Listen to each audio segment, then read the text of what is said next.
Good morning students. How are you to all? I hope all of you feel good. Welcome to my video students. Stay safe at home.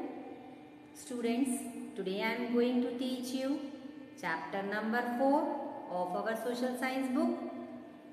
And the name of the chapter number 4 is Weather and Climate, class 5. Chapter number 4, social studies. Weather and climate, weather already we discussed and climate already we discussed. Now factor affecting climate that we discussed in today. Okay.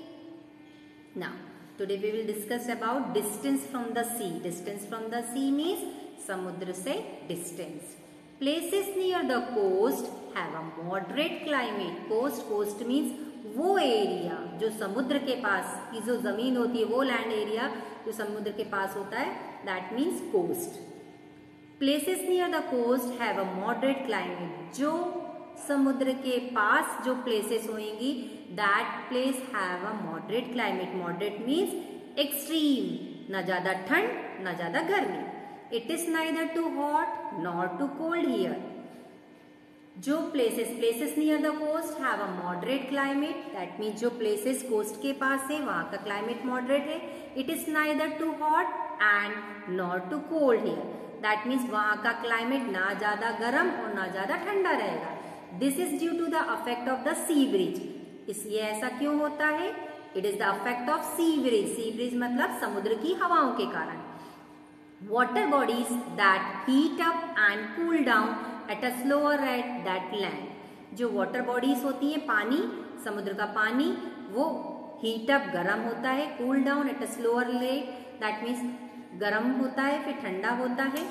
इसी वजह से जो land area रहता है coast के पास, it have moderate climate. Okay. In summer therefore the sea is cooler than the land. गर्मियों में the sea is cooler than the land. जमीन के मुकाबले सी ज्यादा गर्म और ठंडा होता है. Hence air over the sea is cooler than the over of the land. इसीलिए जो सी के पास जो एरिया है वो ज्यादा ठंडा होता है और लैंड एरिया गर्म होता है. This cool air called sea breeze. और ये जो समुद्र में से हवाएं चलती हैं, दैट कूल एयर, इन ठंडी हवाओं को हम सी ब्रिज कहते हैं. समुद्र की हवाएं, ठंडी हवाएं. Blows from sea to land making the land cooler. और ये जो सी ब्रिज चलती है, समुद्र की हवाएं, this cool air called sea breeze and sea breeze blows from sea to land. और ये समुद्र की हवाएं सी से लैंड की तरफ चलती हैं. That is why it making the land cooler. इसलिए जो समुद्र के पास का जो लैंड एरिया रहता है वो ठंडा रहता है. In winter the opposite happen. और जब ठंडियां होती है तो इसका जस्ट अपोजिट हो जाता है. The land become warmer. और लैंड कैसा हो जाता है? Warm. Places near the coast have a moderate climate. जो प्लेसेस कोस्ट के पास होती है वहां का क्लाइमेट मॉडरेट होता है. It is neither too hot not too cold here. यहाँ पे ना ज्यादा ठंड होती है ना ज्यादा गर्मी. This is due to the effect of sea breeze. ये इसलिए होता है सी ब्रिज के अफेक्ट के कारण. सी ब्रिज मीन्स समुद्र की हवाएं. Water bodies heat up and cool down at a slower rate than land. जो वाटर बॉडी होती है वो हीट अप गर्म हो जाती है and cool down at a slower rate than the land. Land के मुकाबले ये जो वाटर बॉडी रहती है कूल होती है मगर धीरे धीरे होती है.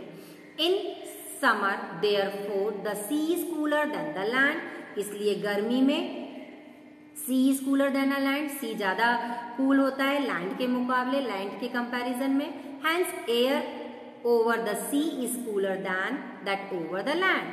जो सी के पास एरिया रहता है वो ज्यादा कूलर रहता है और जो लैंड एरिया वो इतना ठंडा नहीं रहता. This cool air called sea breeze. और इसी ठंडी हवा को हम कूल ब्रिज, समुद्र की हवाएं बोलते हैं. Sea breeze blows from sea to land. ये जो सी ब्रिज होती है ये सी से लैंड की तरफ बहती है. That is why it making land cooler. इन्हीं हवा की वजह से लैंड ठंडा हो जाता है. In winter the opposite happen. और विंटर में जस्ट अपोजिट हो जाता है. And the land become warmer. और लैंड कैसा होता है? वार्मर हो जाता है.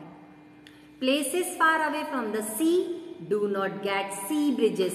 जो प्लेसेस सी से, समुद्र से बहुत दूर हैं, that places do not get sea breezes, इसलिए वहां तक समुद्र की हवाएं नहीं पहुंच पाती।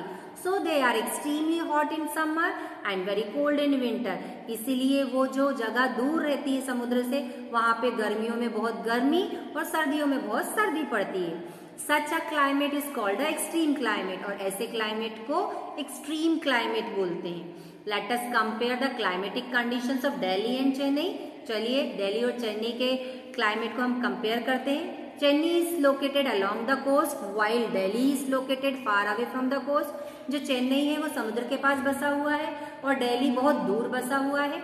As Chennai is nearer to the equator, Chennai बिल्कुल इक्वेटर के पास में है। It should be hotter than Delhi in the summer season, इसलिए दिल्ली समर सीजन में बहुत ही ज्यादा गर्म हो जाता है। But this is not so, ऐसा नहीं है। Chennai experiences a mild climate throughout the year as it is near the coast. समुद्र के पास होने से चेन्नई को वहां पर पूरे टाइम माइल्ड क्लाइमेट होता है, ना ज्यादा ठंड और ना ज्यादा गर्मी।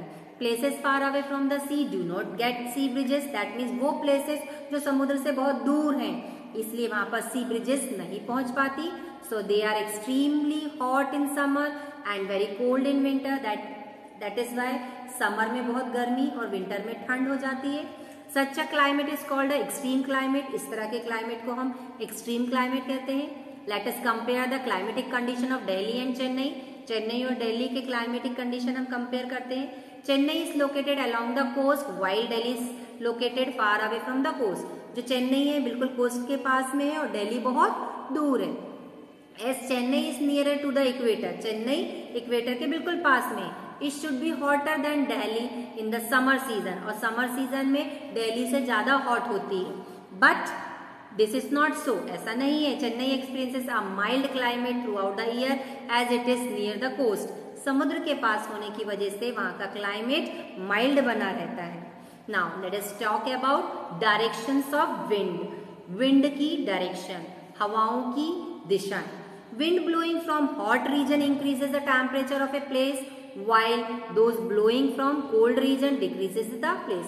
That means वो एरिया, जिस एरिया से हवा आएगी, गर्म एरिया से हॉट रीजन से हवा आएगी तो हॉट आएगी, और ठंडे एरिया से आएगी तो ठंडी आएगी। Delhi is hot in summer due to the dry, गर्मियों में दिल्ली बहुत गर्म हो जाता है, ड्राई क्लाइमेट हो जाता है। हॉट विंड्स चलती हैं and blow from the Rajasthan, और कहाँ से आती हैं विंड्स? राजस्थान से। In winter, cold winds from the Himalayas make northern India very cold. और विंटर में क्या होता है? हिमालय से ठंडी ठंडी हवाएं आती है तो नॉर्थ इंडिया में बहुत ही ठंड पड़ती है। Wind blowing from the sea make the land close to sea cool and moist. Wind blowing from the sea make the land close to the sea cool and moist. जो area coast के पास होता है वहां का mild temperature होता है, cool होता है, मॉइस्ट होता है, हवा में नमी होती है। Sometimes wind bring clouds with them and cause rainfall. और कई बार क्या होता है, हवाएं अपने साथ बादल लाती है और बारिश हो जाती है। Now let us talk about humidity and rainfall. Humidity means हवा में नमी, rainfall बरसात, हवा में नमी की मात्रा और बरसात। Moistures और water vapor present in the air is called humidity. That means हवा में नमी की मात्रा और वह कितने water vapors हैं, that is our humidity. Humid air causes rainfall. और जो humid air रहती है उससे वो ही बारिश का कारण होती है। Places near the equator are hot and humid and receive a lot of rainfall. जो इक्वेटर के पास का एरिया है सनरेज डायरेक्ट पड़ती है इसलिए बहुत हॉट है, ह्यूमिड है, and it receive a lot of rainfall, इसलिए वहां पर पानी ज्यादा गिरता है। Air over deserts does not have moisture of water vapour present in the air is called humidity. वो हवा में नमी की मात्रा व कितने वाटर वेपर्स हैं ये होता है humidity. Humid air causes rainfall, जो ह्यूमिड एयर होती है वो ही कारण होती है बारिश का। Places near the equator are hot and humid and receive a lot of rainfall. जो इक्वेटर के पास के प्लेसेस होते हैं वो बहुत हॉट और ह्यूमिड होते हैं, that is why they receive a lot of rainfall. इसलिए जो इक्वेटर के पास के एरिया होते हैं वहां पर बारिश बहुत ज्यादा आती है। Air over deserts does not have moisture. जो डेजर्ट के पास का एरिया होता है वहां कोई भी कुछ भी चीज मॉइस्चराइज नहीं होती। So these places receive very less little और नो रेनफॉल। जो डेजर्ट के पास का एरिया होता है, air over desert does not have moisture, so these places receive very little और नो रेनफॉल। जो डेजर्ट का एरिया होता है वहां पे ह्यूमिड टेम्परेचर होता ही नहीं है, वहां मॉइस्चराइजर नहीं होता, इसलिए वो एरिया लिटिल और नो रेनफॉल, ना के बराबर बारिश होती है। Very cold places experiences snowfall, और जो वेरी कोल्ड प्लेसेस रहते हैं वो स्नोफॉल एक्सपीरियंसेस करते हैं। The amount of rainfall and the season when it falls also influence the climate of a place. Okay, the amount of rainfall and the season, amount of rainfall और season when it falls, जब ये false होते हैं, ये भी influence होते हैं climate, किसी भी प्लेस का क्लाइमेट इन्फ्लुएंस करने के लिए, अफेक्ट करने के लिए। Now here I have one check point.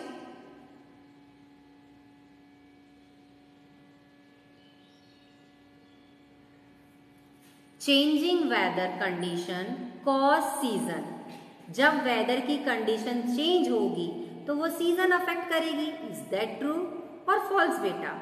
Yes, changing weather condition causes season, that means जब जब वेदर चेंज होगा तो सीजन भी चेंज होगा। That means statement first is true.